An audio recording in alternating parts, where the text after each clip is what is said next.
Hey, beautiful mama. Today I wanted to talk to you about how important oxytocin is after birth. Hopefully you've heard me speaking a lot about the role of oxytocin during the birth process, but not so many people talk about it immediately after birth, how crucial it is.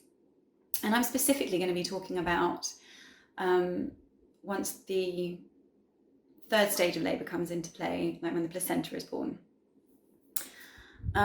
Because having spoken to one of my friends, I was reminded of what happened with me when I gave birth to our second son, Marley. So just to set the scene, I'd birthed Marley after 44 hours of labour, and he was absolutely fine. But the midwives kind of charged into the room seconds after he was born because I'd held them back, or my mother, bless her, had held them from entering into my birth space because they had arrived just as I was about to push him out, and I didn't want any interruptions. And I was a bit annoyed with them because they weren't listening to me when I kept calling them before, saying I could really do with you being here. So anyway, they charged in, they took hold of my baby, and they were using the rough towel that I had actually planned would be, one of the towels for the floor when I left my birthing pool and I was going to go to the sofa, just to have this like a little mat to dry off on. They grabbed that towel to rub him down rather than the soft fluffy towels that I had prepared. So I was pretty pissed off, and I could see them like really viciously rubbing him down because they didn't like his purple colour, which I've since learned is absolutely normal and very fine, very good. It's more concerning if your baby's a white limp colour, but purple or red is great, it means the baby's got lots of oxygen and he was crying, and in retrospect there was no need for concern, but I think they were just very annoyed that they hadn't been admitted into the birth space, and they were making a big deal of their role, pretty much. So anyway, they were doing all of that, and then within minutes they were really trying to coerce me into forcibly giving birth to the placenta. Excuse me. But as anyone knows, if they know anything about birth, you can't force anything, it will come when it's good and ready, and usually the placenta is birthed when you're true relaxed and the oxytocin is flowing once more. Excuse me, just need a little drink. So they had me in the bathroom and they were literally yanking on the umbilical cord, two of them, trying to force the placenta out because it had been a few minutes. And thankfully, I had my lioness as a doula there who actually, in no uncertain terms, told them to leave me alone and to bugger off. Because, well, firstly, it was the golden hour, which is the hour when you should be just bonding with your baby and you should be in complete peace and letting that oxytocin and that love between you flow. And secondly, what they were doing was really quite dangerous and could have caused a hemorrhage if they'd torn the placenta off my uterus. So thank goodness for her. So they were ushered away, and then my doula said, look, I'm going to leave you alone with the baby, because obviously I was with the baby, because I demanded they give my baby back as soon as I saw them trying to rub him with that rough towel. I just said, give my baby back right now, which they did begrudgingly. And so anyway, I had Marley to my breast, and I was sat on the toilet, sort of like cowboy style, back to front, and I had a big plastic bowl in the toilet itself to catch the placenta once it was ready to fall out. And sure enough, when I was left to my own devices, the doula left, the midwives had left, my family were in the kitchen making cups of tea or whatever. Within a few minutes of peace and tranquility and just, zoning into it and trying to calm myself down, I birthed the placenta, no problem, entirely, job done. No violence, no interference required. And that was that. And I thought that was it, that I had successfully birthed my baby in the placenta and all was good. But having spoken to my friend the other day, something she said made me realise something.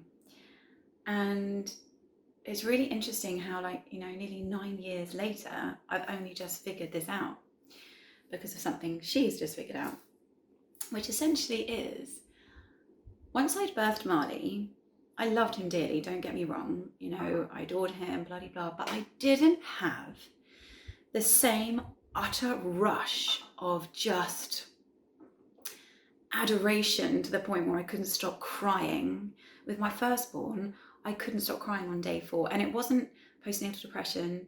It wasn't baby blues, which can happen when the milk comes in on day 3 or 4.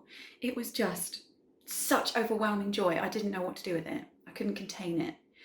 And I was just looking at him, every little digit we'd made, every little taste bud on his tongue, every little eyelash, just thinking how and why. My God, it's a miracle. It's a miracle. And I was just heads over heels in love with him on day 4 with, crazy crying. But even from the moment I'd met him after giving birth, I had that feeling of just overwhelm, and I wasn't prepared for it.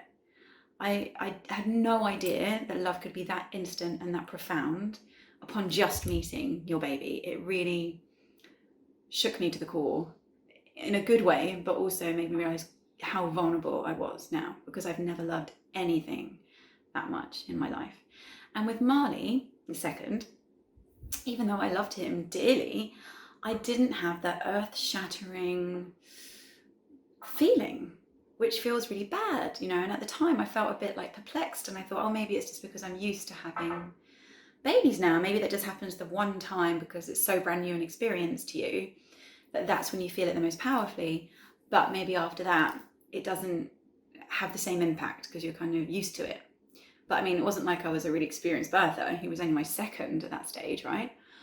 And I never really made the connection until my friend said to me that because her 3rd stage of labour, her placenta being born, had been interrupted, not as rudely as mine, I might add, in a very subtle way, because her midwife had questioned whether the whole placenta had indeed been born. She just said, oh, is that all of it? That spun my friend out so much, thinking that part of it may have been retained, and that meant she might have hemorrhaged and all that danger, that her oxytocin was halted and stalled temporarily, but quite aggressively, so that she never felt that bond with her baby until about 6 weeks in. And she really noticed it, because this happened with her 3rd baby, who was her first daughter.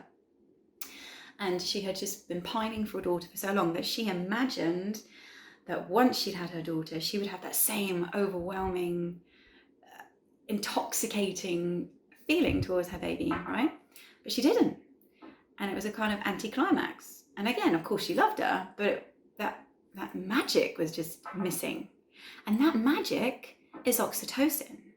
So ladies, we need to guard that oxytocin with everything we have. Our caregivers need to know to not say things that may seem innocent at the time, but that could send us off into some deep concern or worry, because we're so hypersensitive and open when we've given birth, that a comment like that, a flippant comment like "have we got it all," could make your brain go spiraling out of control.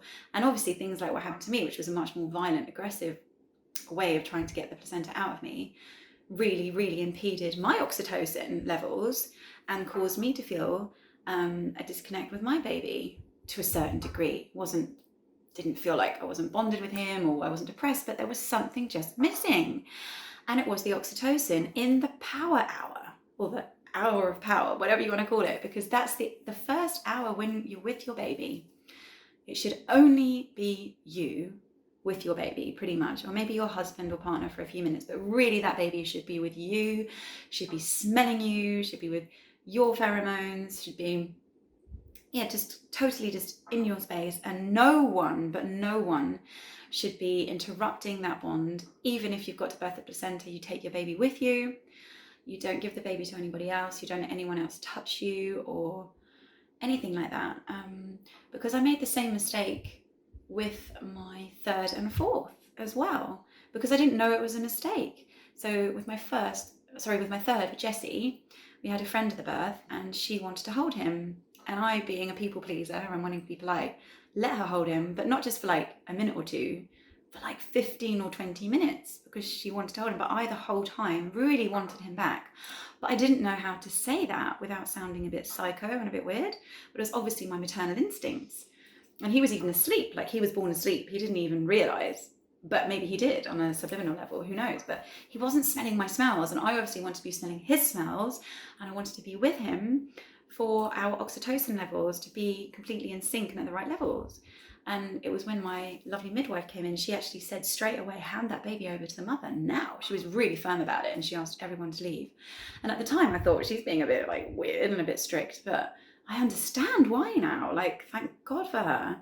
I felt, more bonded with Jesse, but I remember feeling extremely uncomfortable that someone else was holding him and sort of questioning myself.